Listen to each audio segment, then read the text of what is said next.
Hello everyone, welcome to another episode of TCG Talk, back today with another video. In today's video, we're going to go over a gameplay with my recent Dory list that I showed you all. This was a really fun game. I played super late at night in the Discord, in the Fab Discord, against a fine gentleman playing Rhinar. Really fun dude. I forgot his name, but me and him played a really good game. I've been obviously practicing my Axis Dory build, kind of getting in random games when I can, other than playing with my friends. But I've been really enjoying the deck. But I haven't played against a Rhinar with it, to be completely honest. So it was really fun. He was a very skilled Rhinar player, like not new to the hero and stuff like that. So it was a really good matchup, really good test. For Rhinar specifically, at least from my thought process, how I played against it with Katsu, but now kind of thinking about Dory, right? With Dory and Axis Dory, like I said in my deck tech, you want to really value block, and you want to be able to maybe block with 2 cards from hand, sometimes 1 card if you can swing it, and be able to value block and do good these kind of things, and then come back with decent damage on your turn. Against Rhinar, that can be a little bit difficult, because if he can get those triple intimidate turns, all of a sudden you're not value blocking. Yes, you have a decent grip with your own hand to do well, but it's hard to race a Rhinar if he has really good swing turns. So a little difficult of a matchup it can be, depending on who gets gas first, but overall, nothing too crazy. So going into it, I won the roll. I decided to go first. The last thing I want to do is a Rhinar to triple intimidate me in 1 turn. And for this first turn, like normally what I look at when I look at my hand, if I can deal over, I'd say 10 damage or close to it, sometimes I will go for it. Because with Rhinar, like if I'm dealing over 10 damage, he's gonna have to filter his whole hand out or block with equipment in order to block me out. So sometimes Rhinars want to keep 1 good card. So I was like, maybe I can eke through some damage here.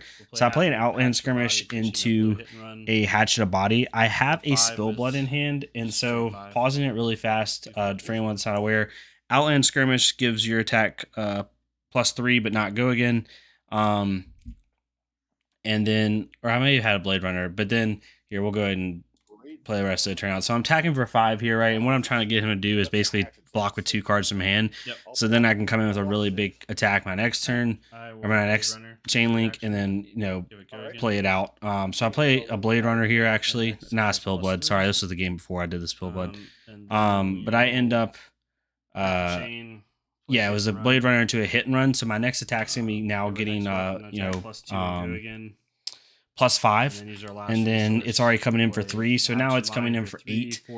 He has 2 cards in hand, so either he has to block out with the rest of his hand and take 2 damage basically minimum, or he's got to use an equipment block. So he ends up blocking this out, and yes, you don't want them to filter their whole hand, but he didn't want to take damage here, to be honest. And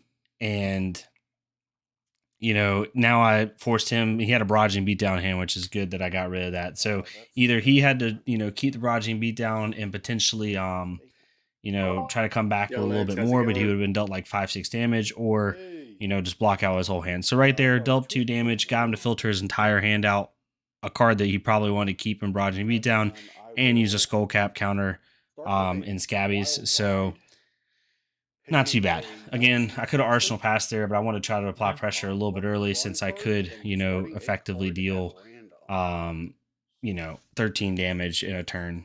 So, or how much was it? Let's see, 3, 5, 8. Yeah, 13 damage. So not too bad.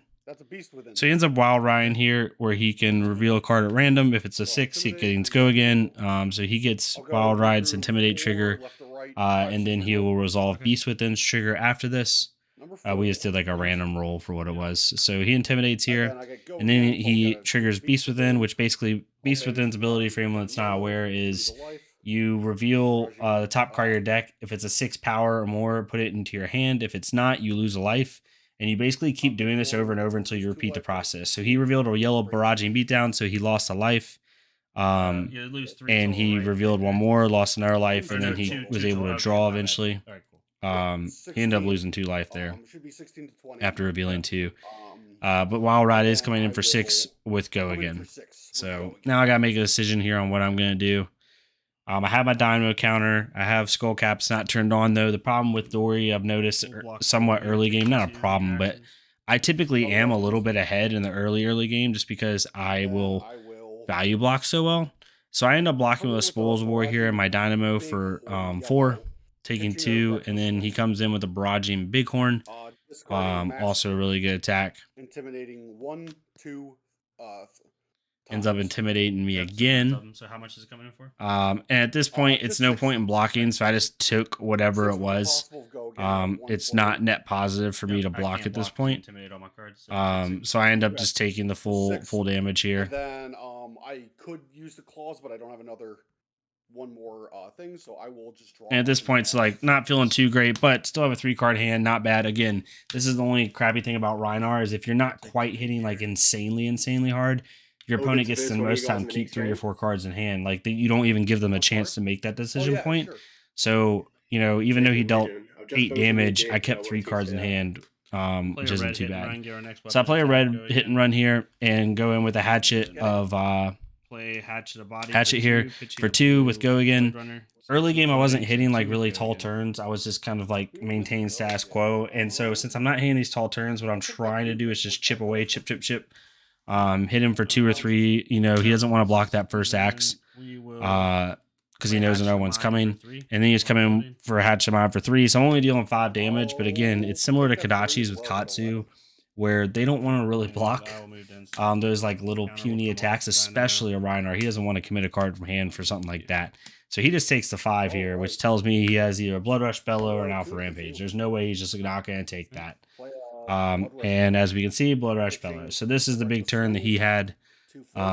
Luckily, I was able to stay afloat here for this turn, but you'll see what he does. So I reveal a card. If it's a 6 or more power, discard, right? It's a swing big, so it is 6 power more. So he intimidates and draws 2 cards. And then his attack gets +2, obviously.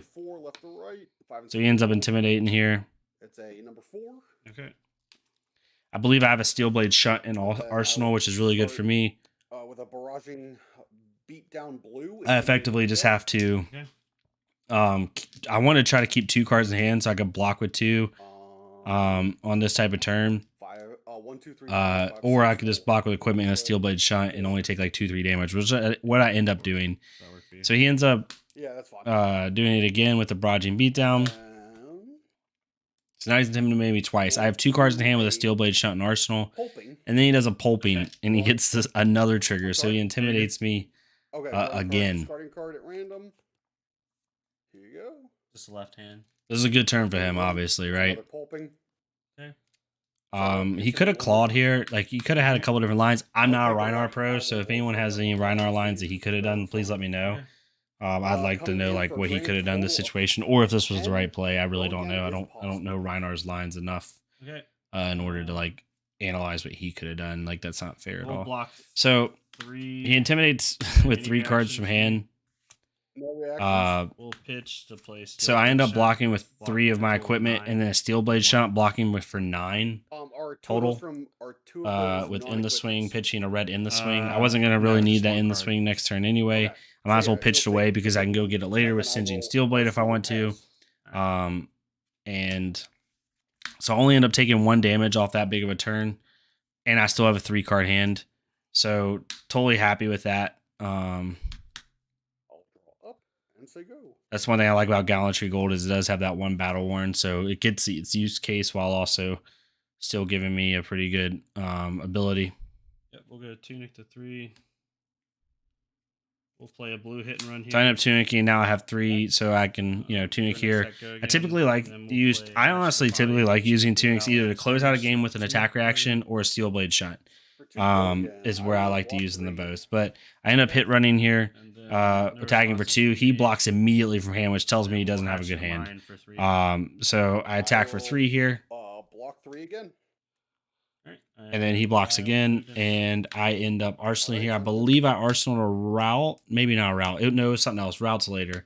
Rout's coming. Don't worry. So yeah, I end up arsenaling here. Forgot exactly what I arsenaled. Wild Ride from Arsenal. He ends up wild riding again, discarding his only card he has left in hand. Or pitching. It's just a cold 6. I believe. No, he discards here. Yeah, he discards. He has 6 with go again here. The Beast Within. But I know that minimum all he can do is claw. After this, so all I gotta do is just value block this. My dynamo counter came off. I haven't Coming in taken for it off 6 yet, but go I again. will. I Once I go literally to just block want to know. with Can it. you read Beast Within's effect for me, just so I know what it is? Yeah. If Beast We were Within playing was pretty put to quickly. I should graveyard have. from anywhere Yeah, other than there your we go. I took combat it off. chain, I knew I'd banish the top card attacked of with your my deck and lose 1 life. access If it has twice 6 or that more turn. power, put it into your hand. Otherwise, repeat the process. Until you find one. Okay, sounds I also good. don't think I had enough Okay, dice sounds good. And then you at the intimidate time. once, right? Yep. 5, 6 reroll. So he intimidates me from Wild Ride, the discard off Wild Ride. All right. Oh, come on. Coming in for 6 go again. And at this No point, again, resources it's just for it. value blocking. It's just, again, the plan with Dory doesn't change, right? Value block, value block, value block. You're kind of whittling your opponent down. Both of you are kind of going to get a low life total, and then you come in over the top of the attack reaction to win the game. Basically, every game with Dory, like this is a true mid-range deck where every game with Dory is going to go down to the wire unless you just hit crazy, stupid turns. Like, I'd say most all my games, both of us are within like 3 life of each other, and then we Nice.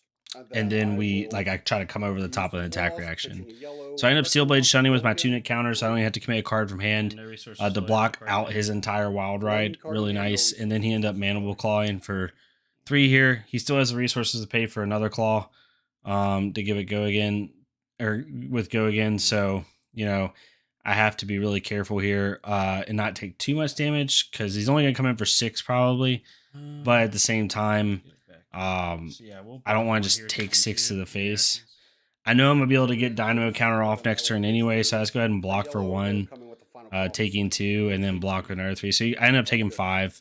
Not ideal and not what I want to do, but I want to try to keep cards in hand and try to, you know, have a full 4-card hand to be able to put some pressure on him. So he's up 9-6 right now, just in case anyone's getting confused with the backwards looking numbers. I didn't forget any Tunic counters this game. That's the real plus, to be honest with you. I'm starting to slowly get used to the fact that I'm using Tunic every turn. It is taking me a couple months. Not even a couple months. I've only had the card like a month and a half, but it's taken me like 6 weeks in order to get to a point where I don't forget Tunic counters. We'll pitch 1 to. So I pitch 1 to activate Gallantry Gold here. I'm not going to have money to pay for everything I want, but I want to present a lot of damage right now on him and make him block with something. So I play a Gallantry Gold into an Outland Skirmish. So my first attack's going to have +4. And then I swing my first hatchet for 6. So immediately, you know, threatening 6 damage, possibly putting him down to 3. So he's going to have to, you know, block with decent cards from hand here. So he ends up blocking 4 with his Scabbies. And, you know, so now I got rid of his Scab Skin Leather blocks, which is really nice. One of it's yellow Wrecker Romp. 3 of it's yellow Wrecker Romp. 1 of it's Scab Skins. Okay, cool. Yeah, we as attack reaction will glint here. So we end up glinting to give it go again. We're going to draw a card off of this. I believe, yeah, this is where I think I had the Rout in hand. And I was trying to find a blue to be able to route. So he took 2 from that. I draw here. Or I draw into actually 2 Singeing Steel Blades, I think, actually. Yeah, I draw into 2 Singeing Steel Blades. This is where I check my graveyard. I'm trying not to be obvious with it because, like, anyone that knows, if I'm checking my graveyard, I probably have Singeing Steel Blade in my hand. So I didn't want to check my graveyard, but right there, I just wanted to make sure 100% that I had and not use like certain cards. Play Hatchet of Mine for 4. So we end up playing Hatchet of Body for 4 because of the +1 from Gallantry Gold and the +1 from its own effect. So not quite presenting lethal here. However, I have 2 cards in hand. He doesn't know what I have. I could have an Out for Blood. I could have an Overpower. I could have Singeing Steel Blade. So I ended up pitching a Singeing Steel Blade to play a Singeing Steel Blade. No damage will be done. 1 resource. Only have 1 floating, so I can't go get Rout. So that kind of sucks. So he blocked for 6. I'm only attacking for 5 here. So I'm going to go get an Out for Blood to give it up to 9 because he's blocked with cards from hand. A red Out for Blood. Nice. And again, this is me just trying to push damage, get him to a point where he's at 3 or 4 life to where every hatchet is going to threaten lethal because of my attack reactions, and he knows that, right? Like the key with Dory is to get in Blitz is to get them at like 3 or 4 life minimum. That way, like your Out for Blood start posing lethal, right? Your Overpower even at blue Overpower starts imposing lethal. your in the swings, your blade runners, all that stuff. So really useful for that. So he ends up taking 3 because I did 9 damage. He blocked for 6, and he ended up only having 1 card left in hand. So yeah, so I'm feeling pretty good now about where I'm at. It's 6-4. Definitely not out of the woods by any means, but I do have him on the back foot. So if I can draw into a decent hand, I'm gonna be in really good shape. He also has no more equipment block other than his tunic and 1 from Skullcap right now. So I do come in a weak turn here. I have a route in hand on this turn, but I don't have the resources to pay for everything I need. I think I want to really look at this turn for a second because I don't know if I not miss sequence, but I don't know if I played the optimal line this turn. So we'll look at it as I go through it. So we end up hatcheting for 2 here. We pitch a blue Blade Runner. Coming at you for 2. I'll block with an Arcanite. And what I'm hoping he does here is block with the card from hand. So I can pitch a route to then, take it back. But he doesn't. So he blocks for 2 here. So if I route here, he's at 1, but I don't have go again, and I just use my route, right? And he still has a full grip, which does not feel good. So I figured that what I would do is play the Blade Runner.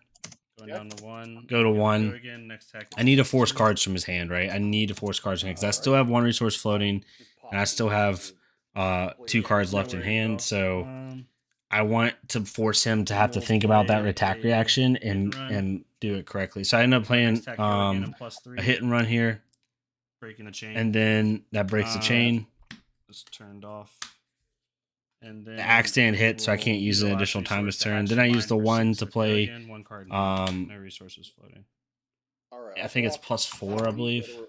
Or no, +3, then +2, so 5. +3, it's coming for 8 here. So he ends up blocking 3 and then 7 total. And you have how many cards in hand? So here I have a route in hand, right? What I was hoping he would do is like just take a few damage. See, looking at that, what I could have done, honestly, I could have routed and put him at 1 using my last 2 resources and then used, but then I wouldn't have had go again, right? So looking back on that just for 2 seconds, y'all, I don't want the video to be too long, but so like we go back just for a second. We end up playing that first hatchet and then we end up Blade Runnering, right? So like that's our line right now is hatchet, Blade Runner, giving our next attack +2, a red hit run, giving her a +3, and then we come in for 8, right? So we're dealing 10 damage this turn. Pretty decent, right? With the route in hand, he didn't block with cards from hand on that first attack, so I couldn't route anything back to his hand. I would have made him take 3 from the route's +3 effect, because that comes no matter what, but he would have been at 1, and I wouldn't have had go again, right? So like looking at this line, the only thing I could have done better maybe is played hit and run my hatchet for 2 with go again. He probably would have blocked it. And then I have, 2 resources floating, and then I attack again with the hatchet for 3, and then maybe he blocks from hand there. And then I route at giving it 6. So like that would have been 9 damage, so 1 less damage, but it might have just gone differently. You don't know how the opponent's going to block, and that's what makes it really difficult with these. But that's the other line I could have done is hit and run into a hatchet for 2, then played another hatchet for 3, had the route and the Blade Runner in hand with 1 resource floating. He blocks with 1 card from hand. I pitch my Blade Runner to play route or +3 and possibly end the game there. But at the same time, a little bit hard, right? I did force 2 cards from hand, which is nice. So now he has 2 cards in hand and 1 card in arsenal. So all I gotta do is try to survive this turn, and with my route in my arsenal now, and I'm about to have 3 tunic resources. Hopefully, I then can push things over the top. So I really just have to survive this turn, and of course, he alpha rampages here, and he triple intimidates me, which is so freaking awesome. Like it's a good card, like right, like he had the card that he needed in order to try to take tempo, but the problem is he couldn't kill me on this turn. That's what made it really difficult for him. Archaeo. Number 3 is the one you get to keep. The other 3 go away. Sounds good. Coming in for 9. 9, cool. no arsenal. I mean, no mana, no arsenal, no hand. So yeah, he ends up Hold 9. Cool. he ends up intimidating me here, and I only can block. I only basically want to block with 1 card from hand anyway, so it's not that big a We'll deal. block 4 here, So I end up taking blocking 5. for 4, taking 5 down to Sounds good. 1. Down to 1. No responses on my end. All right, cool. And so now I have Rout in hand. I still have a 3-card hand with Rout in Arsenal with Tunic Resource. So I'm feeling really good. I think I can end the game here, to be honest with you. And I think I have a go again function in my hand, so just makes it really good for me. So I pitch a blue in the swing, hatch it for 2. If he blocks with 1 card from hand here, I win, which is exactly what he did. He blocks another Alpha Rampage, so I end up out for blooding. I out for blood first for this very reason. So he's had sinks in his hand, he's had other stuff. So I was like, I'm gonna out for blood first to give it +4 to present lethal, or +3 to then make him have to block with a sink below in order or something in order to prevent me from really presenting lethal. So once he did that, now that he's used a sink below from hand, I can use another attack reaction and play Rout in order to put the sink below back into his hand. Using my Tunic Resource and the 1 floating, takes Tunic back sink back into his hand. He's only blocking 3. And I'm now hitting for 8, and I ended up winning the game off of that. So really good game, really fun. Back and forth. Really fun game to watch. Yeah, hopefully y'all enjoyed this game. Hopefully, it's good gameplay. I'm really trying to get better with Dorinthea every day as I can. And yeah, if y'all like this, please leave a like, comment, subscribe. If not, go to our Fleshblood career, do the same thing for them so we can get more people seeing this game. I'll try to let y'all know how the Battle Harden goes this weekend. If I can throw up 1 or 2 more videos before then, I will. But thank y'all so much for tuning in to TCG Talk, and I'll see y'all next time. Thank you.